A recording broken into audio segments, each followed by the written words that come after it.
بسم اللہ الرحمن الرحیم۔ شروع اللہ کا نام لے کر جو بڑا مہربان نہایت رحم کرنے والا ہے۔ لیلۃ القدر کی مسنون دعا۔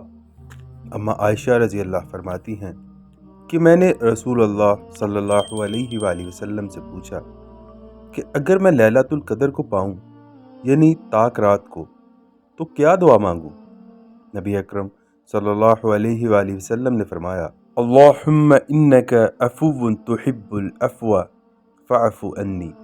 اے اللہ، بے شک تو معاف کرنے والا ہے، معافی کو ہی پسند کرتا ہے، پس تو مجھے معاف کر دے۔ سنن ابن ماجہ 3850۔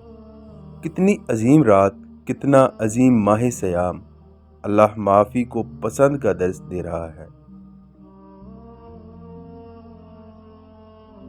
جہاد اور لیلۃ القدر۔ رمضان چونکہ ماہ سیام اور ماہ قرآن کے ساتھ ساتھ ماہ جہاد بھی ہے، اس لیے جہادی نبی اکرم صلی اللہ علیہ وآلہ وسلم نے کوئی کسر باقی نہ چھوڑی کہ امت صرف مسجد و محراب اور حجرہ نشینی تک ہی محدود نہ ہو جائے اور اپنا دفاع نہ بھول جائے۔ دنیا جہان کی سب سے افضل رات کو نبی اکرم صلی اللہ علیہ وآلہ وسلم نے جہاد کے آگے گھڑی برابر قرار دے دیا۔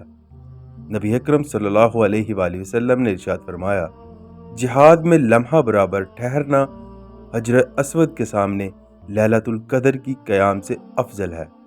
سلسلۃ الاحادیث الصحیح 2155، صحیح ابن حبان 4686۔